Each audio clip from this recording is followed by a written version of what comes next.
लोकप्रिय सांसद भाई चंद्रशेखर आजाद जी का स्वागत और अभिनंदन करते हुए मैं आमंत्रित करता हूं आप लोग शांति बनाए रखिए और आदरणीय चंद्रशेखर आजाद जी को आदरणीय चंद्रशेखर आजाद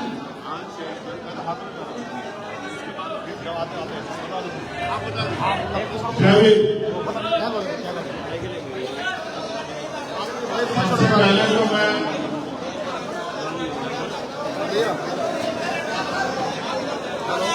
ये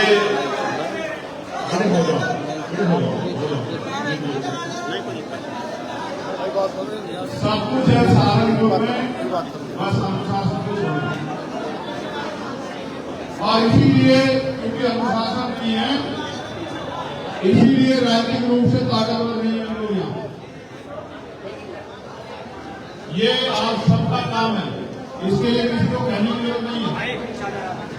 तो मैं आपसे आग्रह करूंगा, क्योंकि अभी बहुत लंबा कार्यक्रम है और पूर्व बिहार में तो जब ये बना था तब से हम लोगों का आना जाना है।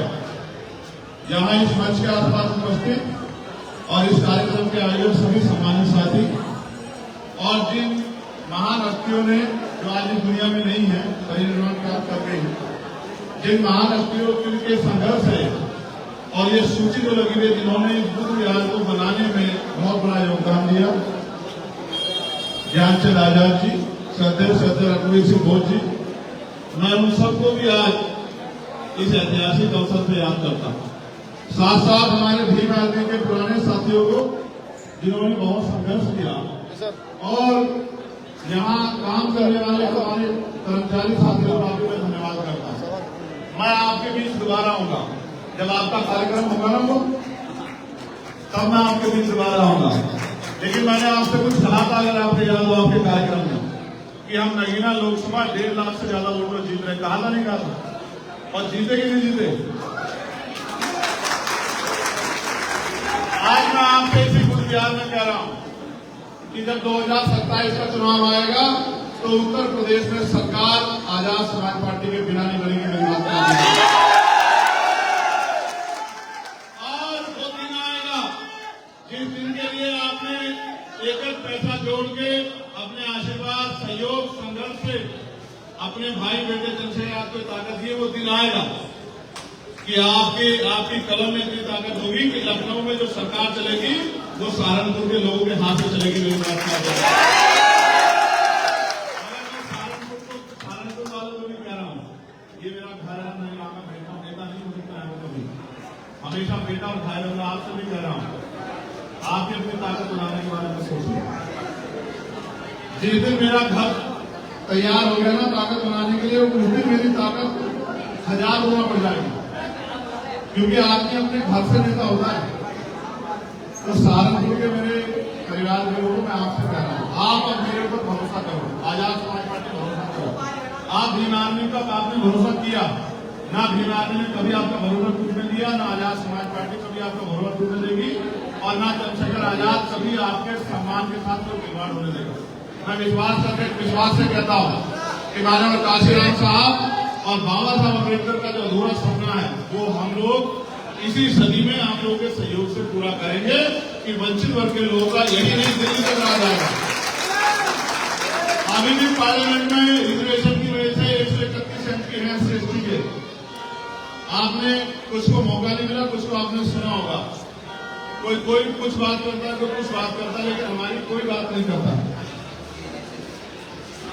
मुझे जितना समय मिला मैंने देश के हर वंचित वर्ग को छूने का प्रयास किया कि उनकी समस्याओं के बाद, चाहे आशा कार्यकर्ता हो, चाहे आंगनबाड़ी बहनें हो, चाहे भोजन माता हो, चाहे सफाई कर्मचारी हो, चाहे पुलिस के साथी हो, चाहे होमगार्ड के साथी हो, चाहे रिजर्वेशन इन प्रमोशन में SC ST OBC के लिए मांग हो, चाहे निजी क्षेत्रों में आरक्षण की मांग हो, चाहे किसानों की समस्या हो, चाहे महिलाओं पर होने वाला उत्पीड़न हो, चाहे कोई और समस्या हो, मैंने सभी समस्याओं पर सरकार से सवाल पूछे। विश्वास करो, अभी तो एक चंद्रशेखर आजाद वहां है, जब अगले 5 साल बाद आपके आशीर्वाद से सैकड़ों चंद्रशेखर आजाद वहां पहुंचेंगे, तब आप देखना कि कोई इधर उधर की बात नहीं रहेगा, सब आपके अधिकारों की बात करेंगे। मैंने उनसे पूछा कि नौजवान पेपर लीक होने नौजवानों को रोजगार कहां से मिलेगा? मैंने पूछा कि जब निधिकरण हो जाएगा तो सरकारी नौकरी रहेगी तो आरक्षण का हम लोग क्या करेंगे? मैंने सब विषय में पूछा और मैंने ये भी पूछा कि एनएमएस करके हमारे लोगों को निकाले, इसका जवाब भी दो। और मैंने जो मूछे रखने पे, घोड़ी पे बैठने पे, मटकी छुरी पे जो हत्या हुई आजाद भारत में, मैंने उसको भी पूछा। कुछ नहीं बदला है।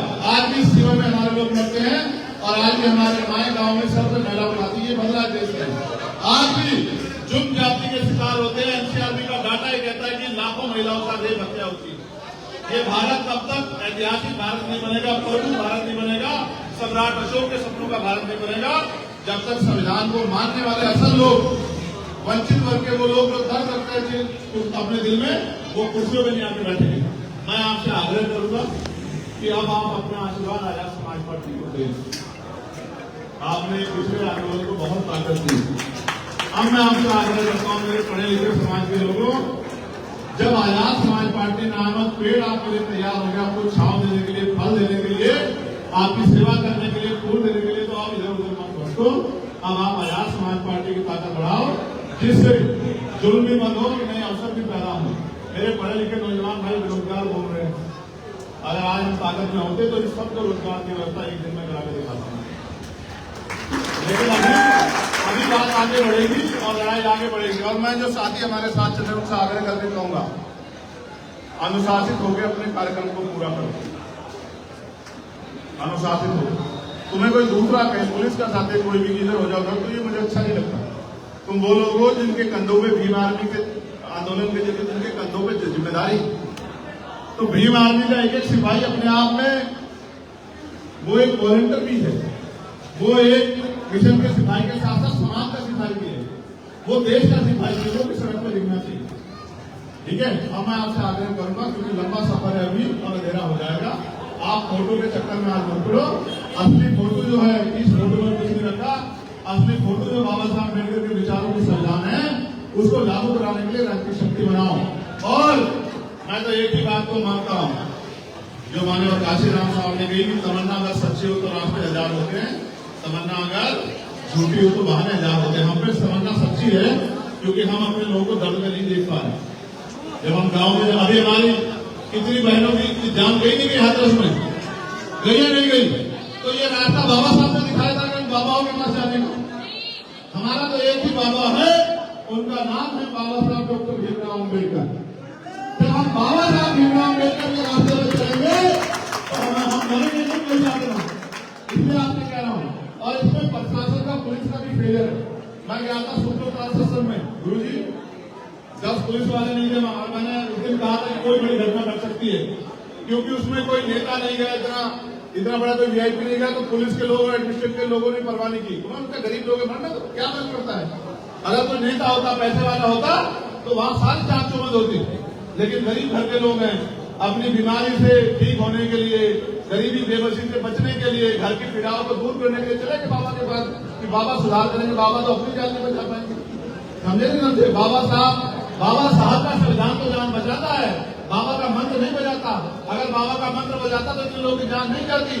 तो इसलिए फिर कह रहा हूं, आजादी से पहले जब संविधान में अधिकार नहीं था तब महिलाओं शोषित जीवन जीती थी। अब तो मैं जियो, अब तो महिलाओं को बराबर का अधिकार है। महिला प्रधानमंत्री भी बन गई, मुख्यमंत्री भी, राष्ट्रपति भी बन गई।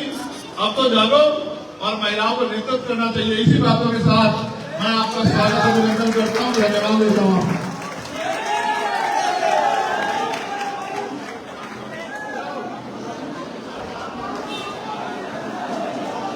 अब आज के